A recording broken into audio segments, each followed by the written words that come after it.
Арабын буланд орших хэмжээт эрхт хаант засагтай Кувейт улс энэ жил парламентын ээлжит бус сонгуульд зарлаж хийж байна.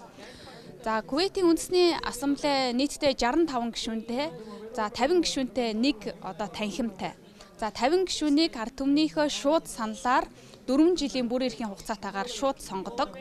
Нэг удаагийн санал хураалт явуулж ингэж сонгодог.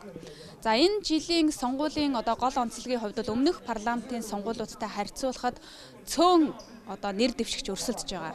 Өөрөөр хэлбэл 207 нэр дэвшигч энэ удаагийн ээлжит бус сонгуульд нэрээ дэвшүүлж өрсөлдөж байна. Эдгээрийн 13 нь бол эмэгтэй нэр дэвшивч байна. Кувейт улс үндэсний ассамблега 2022 онд тарааж ээлжит бус сонгуул хийсэн ч тус сонгуулийн үр дүнг үндсэн хуулийн цэцэн энэ оны 3 дугаар сард хүчингүй болгосноор 2020 оны парламентаас сэргээн тогтоосон. Тус улсын засгийн газар болоод парламентын хооронд эдийн засгийн шинжилт хийхтэй холбоотой сунжирсан улс төрийн хямралаас болоод парламентаа татан буулгаж ээлжилт бус сонгуул хийж байгаа ч гэсэн энэ бол ардчлалын үйл явц эрүүл байгаагийн илэрхийлэл гэж эрх баригчид нь үзэж байна. Манай улсын хамгийн шилдэг улс төрчид сонгуульд ялж манай ард иргэд ч хамгийн шилдэгтэн саналаа өгнө гэдэгт итгэлтэй байна. За нэр дэвшигчид бүгд л өөр өөрийн хөтөлбөр төлөвлөгөөгөө танилцуулсан.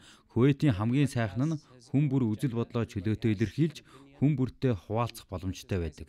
Бид үзэл бодлоо дуу хоолойгоо чөлөөтэй илэрхийлдгээрээ бахархаж байна. Кувейтийн улс төр зөрчилдөөн байна. Гэхдээ Кувейтийн парламент бол булангийн орнууд дундаа хууль тогтоож баталдаг. Сайд нараасаа хариуцлага нэхэж чаддаг чадамжтай цорын ганц парламент юм шүү. Кувейтийн ард түмэн бол хүссэн хүнээ чөлөөтэй сонгож байна. За сонгуул бүхэлдээ ил толд болдог. Засгийн газраас ямар нэгэн дарамт алга. За хүссэн хүн бүр нэр дэвшиж болж байна. За хэдэн жилийн өмнө эмэгтэйчүүд сонгогдох эрхээ эргүүлэн олж авсан. Кувейтийн 21-ээс дээш насны бүх иргэн хүйс харгалзахгүй санал өгөх хэрэгтэй.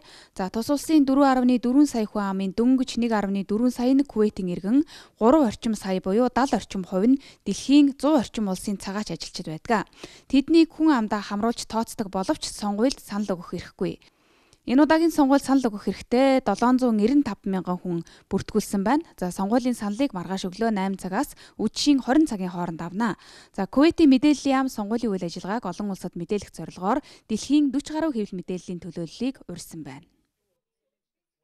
За Кувейтийн парламентын сонгуулийн бэлтгэл ажилтай холбоотой сонгуулийн өмнөх үйл явц ямар хөө байгаа талаар мэдээллийг Эл Кувейт хотоос Монголын мэдээ сувгийн сурвалжлах баг хүргэлээ. За маргааш үзэгчид та бүхэндээ Кувейт улсын үндэсний ассамблеийн сонгуулийн үйл явц, сонгуулийн үр дүнтэй холбоотой мэдээллийг хүргэх болно.